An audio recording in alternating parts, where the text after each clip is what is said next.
May I come in, sir? Yes, come in. That's how it should be, yes. Please sit down. Good morning, sir. Good morning, sir. So we'll start. Kindly tell us something about yourself. My name is Tenzin Chonzom. Loudly. My name is Tenzin Chonzom. I'm 23 years old. I did my bachelor's in economics and currently I'm pursuing a master's in international relations from JNU. Okay. And I'm from Monpa tribe from Arunachal Pradesh. Which tribe? Monpa. Monpa tribe. Okay. Now, you are from Tawang. Yes, sir. What is Tawang famous for?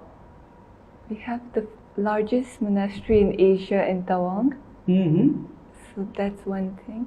But in India, it's made news more for the contention. Loudly. In India, it's become more famous because of the contention that we have with China over that region. Mm-hmm. So, but why it is famous because of China? In 1914 Shimla Convention, Chinese officials did not sign the agreement that handed over Tawang to India. Mm-hmm. And so because of that, the line of actual control is still contested in that region. And that is why even till date, China claims that that Can region you tell me the history of Arunachal Pradesh in brief? So before it used to be part of Assam, and till 1950, some of the central and eastern parts of Arunachal Pradesh, they were giving tax to Tibetan administration. But when Tibet got annexed by China, that's when India decided to set up their administrative posts in Tawang region and formally set up the line of actual control as was decided by 1914 Shimla Convention. But history doesn't mean only taxes. History means something else also. Yes, sir. So, can you tell me something else about history of Arunachal Pradesh?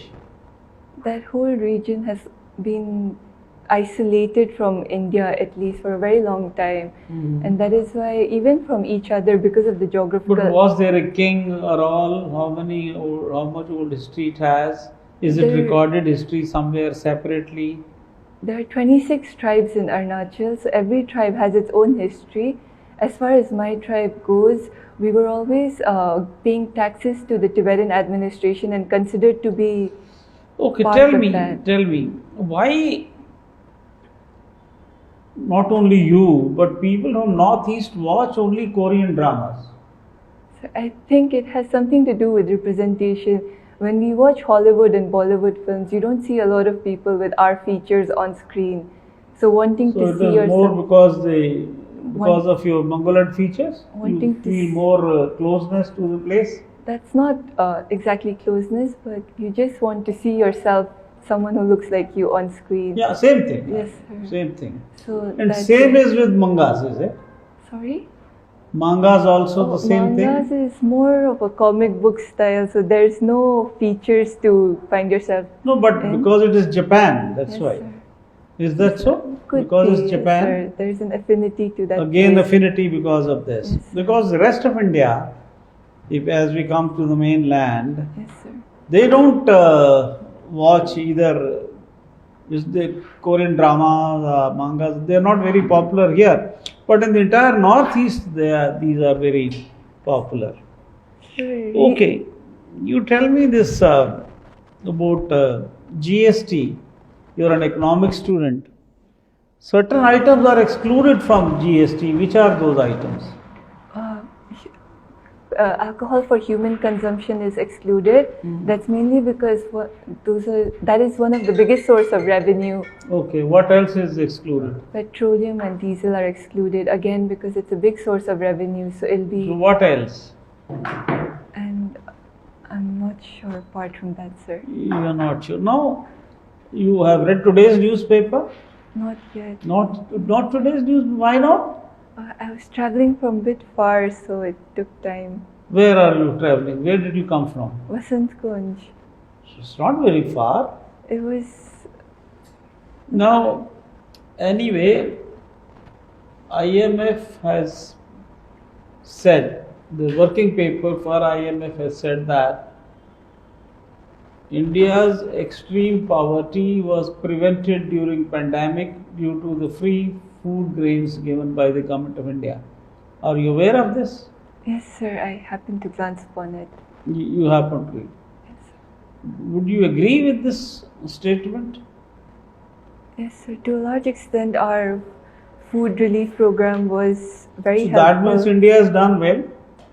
Free vaccine, India has given. It has not allowed the poverty to increase, isn't it? Yes, sir. All this is there. But tell me, is the world order changing now? Yes, sir. How? I think there's more skepticism towards globalization now. Before, we wanted our supply chains to be interconnected, No. but now we want supply chain resilience instead and diversified sources for all our goods. Before China, For all of you're talking of India. not just India, any country, Hmm. they want to have diversified supply chains now because they realized how much depending on one country for one product is harming the world. Then And apart from that, I think we've also realized our healthcare expenditure needs to go up in general. what else is happening? If the world order is changing, what else is happening? Russia-Ukraine war has also been a defining factor this year for the world order. No, but this factor is leading to what? Deglobalization, I think. Deglobalization. Yes, sir. You're talking only in economics terms, but there are other aspects also, isn't it, of Yes, sir. the world order? I think in terms of international relations, the world wants to move away from a unipolar world now. Mm-hmm. So for a very long time, we were talking about unipolar versus multipolar, but now definitely it is going to move away from a unipolar world, with China being one of the poles Mm-hmm. that is. Okay, can you tell me the how many women are ministers in the central government? I don't have the exact number. Sorry, sir. You're not. Which is supposing your dad is from the state civil service, is it? No, sir. He got in through lateral entry from a non-state civil service background. So he was an engineer before this. So he got into the civil service Yes, sir. by passing a competitive examination, is No, it? it was lateral entry, but there were seats for non-state civil service. But he is now as deputy commissioner of Tawang, Yes, sir. and he is doing the normal deputy commissioner's job, isn't Yes, it? sir. So what is the job of a deputy commissioner? Deputy Commissioner oversees the administration of the entire district. So any government scheme that has to be implemented, Deputy Commissioner looks into that. Any kind of program, anything related to the district first goes to the Deputy Commissioner. Basically. What is implementation of program? But let us be specific. What else? Law and order is also something that he also has to look Okay. Okay. Then what else? and maintaining, since Tawang is a border town, so there's a large army presence there. So the coordination between civil administration and the army personnel is also handled by the deputy commissioner. And apart from Now, that, supposing you are posted deputy commissioner in a very poor district, and you go to the poorest village in the poor district also, and you find that village has nothing at all. They don't have housing, medical care, no electricity, no water, no food, no roads, no internet, no mobile, nothing at all whatsoever. What are the first three things you will try to give to them as deputy commissioner, and under which schemes? the first I think would be food under the public distribution system. Beyond that, I think one thing we should focus on is building infrastructure to that region so that goods can come in and goods can leave out of the region. Okay. Because even food needs transportation. Okay. And then after that, I think next priority should be water and housing. No, but in the public distribution system, they will have to buy, they'll have to pay for food, and they have no money. So, Sir, for a short while, I think the government can handle that expenditure since this is one of the poorest districts. So, if I'm not wrong, Deputy Commissioner gets some money, untied funds for the development of the district as he or she sees fit. Okay. So depend. Thank you. Okay. Yeah, Miss Chonzom. Yes, sir. This Tenzin is a surname or what? Tenzin is more like a title. It's named after the 14th Dalai Lama. His real name is Tenzin Gyatso. So you take this title from your mother. Sorry? You are taking this title from your mother's side. No, sir, from his Dalai Lama side. Dalai Lama side. Yes, we don't have. Oh. So your mother's name also started with Tenzin. Yes, sir. The current Dalai Lama has been in power for 60 years or so now. Okay. So his name is Tenzin. Great.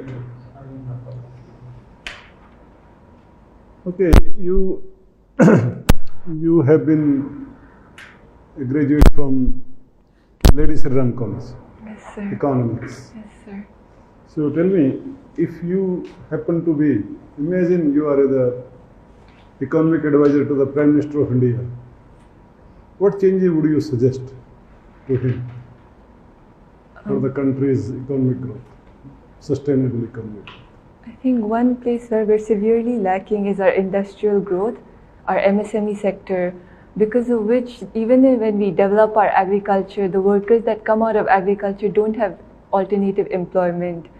So one thing would be to simultaneously look at agriculture and industry.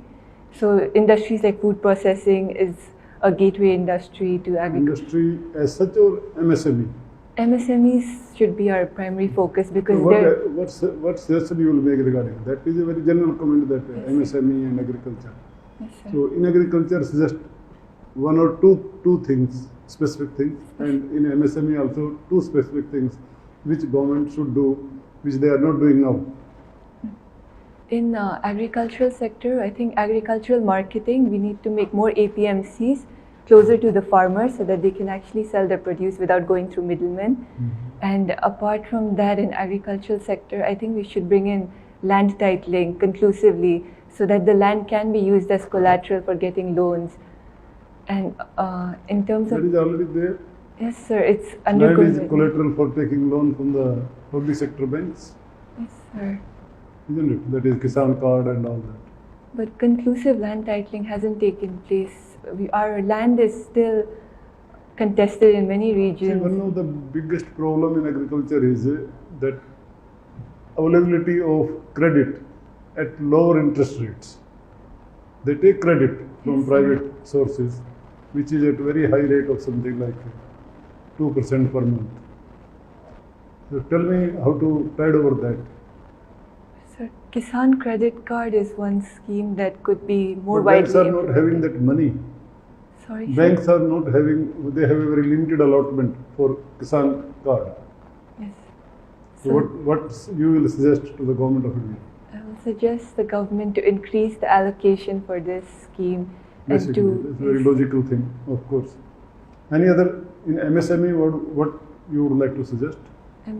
I think we should be giving more push to sectors that can be set up even in rural areas, like food processing industries closer to agriculture. So what you will do so that they can set? Now they are free to set. In India, everybody is free to do any profession, but they are not able to do it because most of the MSMEs are closing. So how to solve that problem of closing of MSME?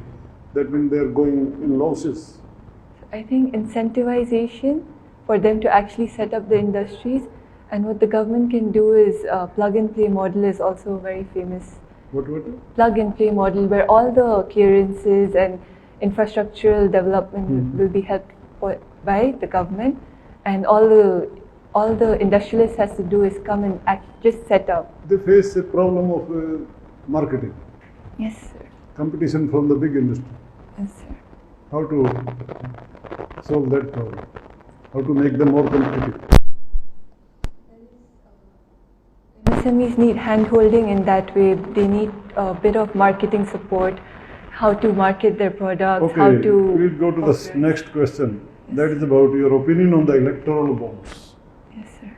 Give me your considered opinion on the electoral bonds. I think electoral bonds as of now needs more work to be done on it because it's not very transparent, and that is something that the Election Commission of India has also said. With the rules like corporate sector can now buy electoral bonds even when they're not 3 years old or beyond their average profit of 7.5%, is not, it can incentivize setting up of shell companies and funneling in of black money. And so in that way, there's a lot of transparency. But all in all, I think this scheme can be improved upon. Do you think that if this electoral bond money, rather than going to the parties, can come to a fund, a separate fund? Just we have Prime Minister Care Fund, we have Prime Minister Relief Fund, so we can have a Government of India election fund. Yes, sir. Is it a good idea? I think the second year. And this money going to that fund and giving to the parties based on some formula. So the second ERC had also recommended something similar, but a lot of logistical challenges come with that. It'll be very difficult for newer parties who have never had any impact before to come up in this case. Newer parties, even now, they are not getting anything. Yes, sir. They can be given based on the percentage of votes Yes, sir. they gather. Yes, sir. So Is it a sound idea? sir, Who has still already recommended it, you are telling? a second ERC commission. Oh, second ARC. Yes, sir. Good.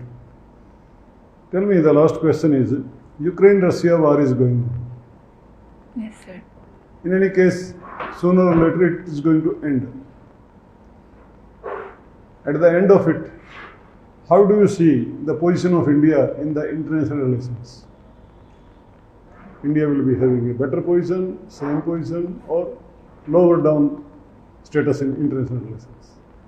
I think as we've seen from the past high level visits by a lot of countries like UK and US, a lot of people are trying to convince India to take a side. But by standing its ground, India has proved that it really believes in strategic autonomy and neutrality that it preaches. It's okay, that is during the war. Yes, sir. I'm asking after the war. So I think after the war also, India will be seen as They will come after the war also to Sorry. intervene for India.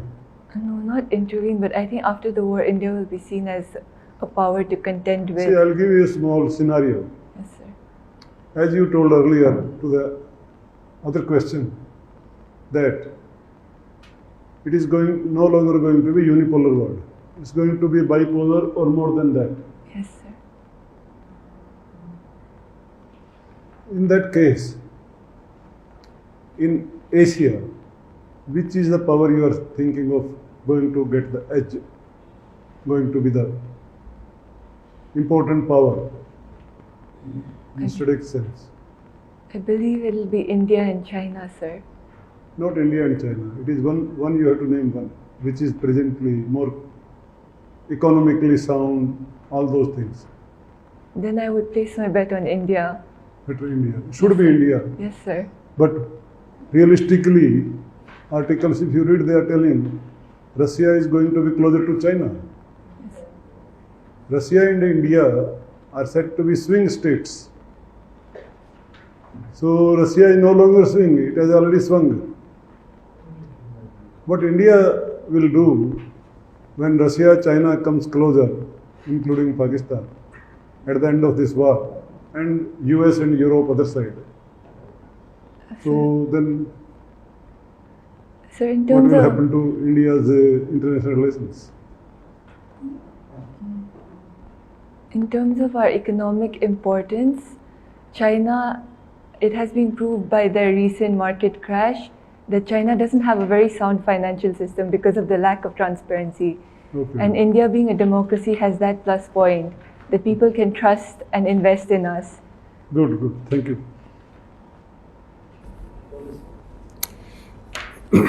How long have you been staying in Delhi? So for almost 18 plus years now. Oh, 18 years. Yes. So you are more of a Delhiite than a person from Arunachal Pradesh. Is that right? Second home. Second home. Have you read about the reunification of the MCD? A bit, yes, sir. I'm familiar with it. Tell us something about it. What's happening on this front?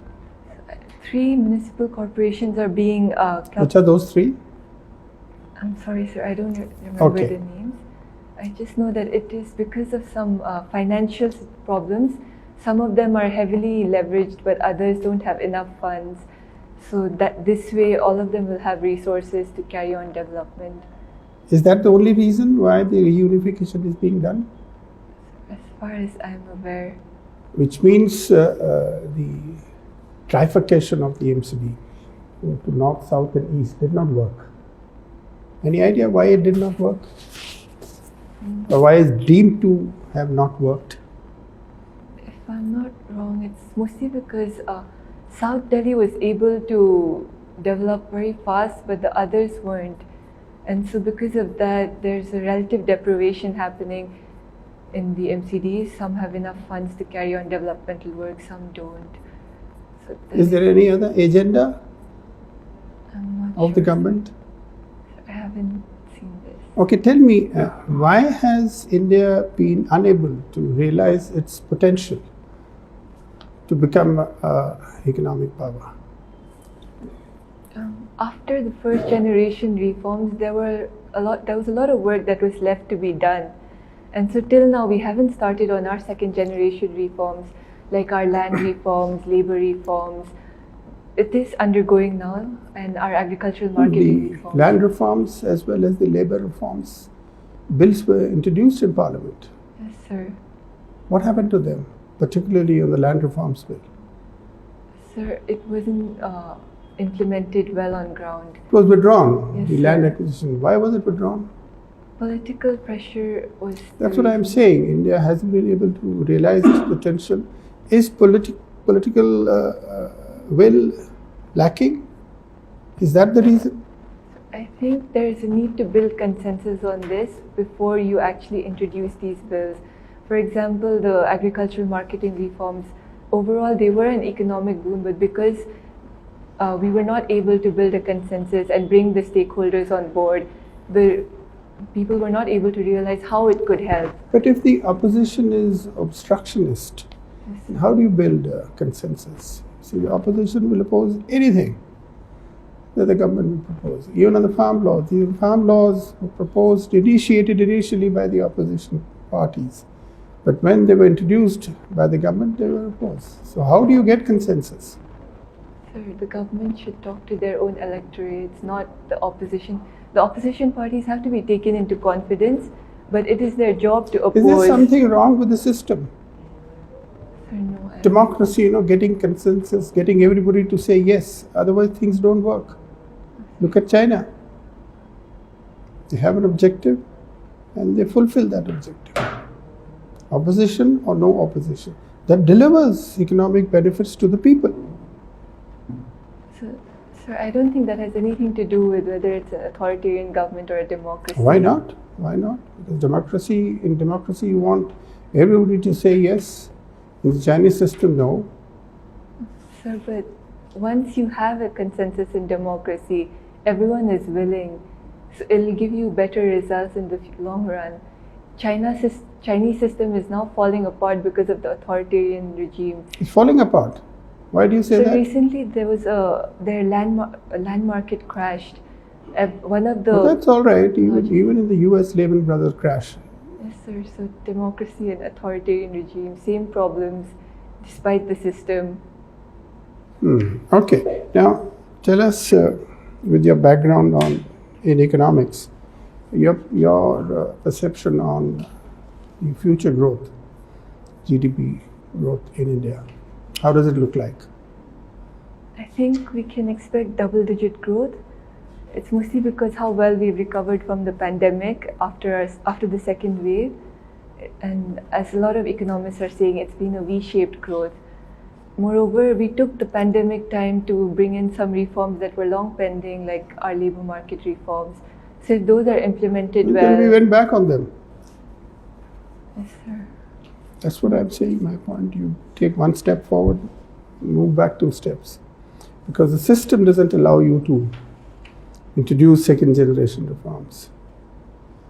I don't think it's the system's fault. Is populism replacing ideology? Because today, free everything, free electricity, free water, direct benefit transfers, free food, everything is free, it's populist and people like it. So any kind of subsidy has to be rationalized because in the end it comes out of the citizen's pocket only. But that's as an economist you are saying. As a politician, politicians don't think like that. So is that a hindrance? Too much populism? Too much welfareism? Too much subsidies can be a problem, yes sir, and I think that is So if one were to withdraw all the subsidies and replace them by this universal, what is it called? I forget. basic income. Universal income, basic income. Is that the answer? As of now in India, we haven't reached our production possibility curve, which means that we haven't reached our potential yet. So to give universal basic income would be too expensive and also not efficient. Well, we remove poverty in one stroke. Sir, no, because our production would still be low. And with money, you also need items to buy. So if we don't have food to buy, that money would just be causing inflation and nothing else. Universal. Now my last question, should India buy subsidized oil from Russia? Is that a right move? Because you are now moving away from the major democracies which are imposing sanctions on Russia. India, being a democracy, is supporting a totalitarian regime. So even major democracies are still buying oil from Russia. So it is hypocritical to assume that India should not buy. Moreover, it forms a very small percentage of our total oil imports. So I don't think there's any harm in buying oil from Russia. Good, very good. Mr. Chairman, first I must apologize to you and the other members who are here and to the candidate for having come late today. A truck had capsized on the highway. It had just toppled over like this and the entire traffic was in disarray. Ms. Tenzin, my first question would be, do you think, what is your opinion regarding the traffic on the highways in India?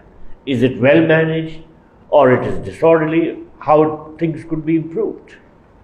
I think one of the FASTags was a good implementation in this case because it allowed people to pass through the highways faster. And apart from that, I do think that our road infrastructure can improve because our logistical cost is still in the 12 to 14% of GDP area, which is not good for us. Is there enough policing on the highways? Because there's a lot of reckless driving. What's your view on that? I think it would be impossible to have a person everywhere on the highway or police. But what we can do is use technology in that case. Having speed cameras and has been helpful in making sure that people abide by the speed limit. How are the road conditions in your home state of Arunachal? Sir, it's not that good because of natural reasons. We have landslides very often because of heavy rainfall, so it often gets blocked, the whole region. And what can you tell me about tourism in Arunachal Pradesh and whether it has been developed fully or what more could be done? Your view? It's very much underdeveloped right now and we haven't tapped the full potential into it.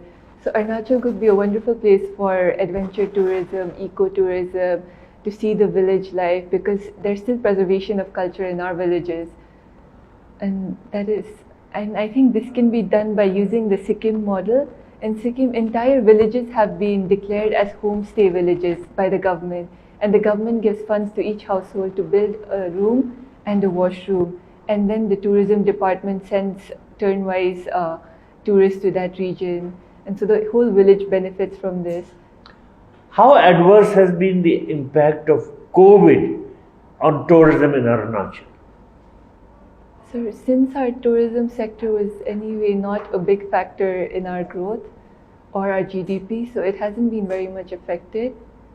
And all right. I noticed that, of course, you are a Buddhist. Yes, sir. What is your view regarding the Buddhist tourism circuit and whether it is succeeding in the objective for which it was set up? Sir, Buddhism tourist circuit, if it comes up, can be very good because a lot of East Asian nations like Taiwan and Japan and South Korea have a large Buddhist population that would like to visit these places. But again, the problem is that these Buddhist circuits do not take Arunachal into consideration. So Tawang has not been part of it, and Tawang has more than 10 plus monasteries, and we only know of one monastery, Tawang Monastery. So that way, I think the government can work on popularizing a story also. Suppose you were in the civil services, what would you do to convince government? What steps would you take? I would ask them to build up the infrastructure. One of the reasons tourists don't want to come is because of how hard it is to reach there. It'll take you 2 days by road to reach Tawang, and helicopters are there, but that depends on the day off. So you'll find out whether you'll be going in a helicopter on the same day, and weather is very unpredictable. So that way, if our infrastructure could be improved. You mentioned some of the Buddhist countries, but Sri Lanka is a very important Buddhist country. What can you tell me about the assistance which India is giving to Sri Lanka to overcome its economic crisis, and whether this is enough, whether you think India could be doing more? What is your opinion? So India has given a line of credit to Sri Lanka, which is credit given on a very less in percentage of interest. In exchange, Sri Lanka will buy the essentials from India. Moreover, the previous loans that were given by India have been restructured, which means that the time period for the loan has been increased. And that I think India could continue giving humanitarian assistance of food, fuel, because that is something. Would you know the total quantum of assistance which India has given during this year to Sri Lanka? If I'm not wrong, it is around $2.4 billion. That's correct, yes. Would you know the breakup? So $1 billion was line of credit, Correct. and 1.4 billion was restructured loans. If I'm not. Including currency swap? Yes, sir. All right, my last question. Have you heard of this small city called Bucha or Bucha in Ukraine? Yes, sir. Now, why was it in the news in the last couple of days? Sir, after the Russian forces withdrew from that area, a lot of bodies of civilians were found there. So that is why it's been in the news, because it's been termed as a war crime. Now, there was a discussion in the UN Security Council, and India's permanent representative made a statement. Did you read about that statement? No, sir. You didn't read about No, it. sir. So I can't ask you whether he made a correct statement or whether he could have said more. Sir. All right, thank you. Thank you so much, Chonzom. Our discussion with you is over. So kindly wait outside for a few minutes. We'll call you for a feedback.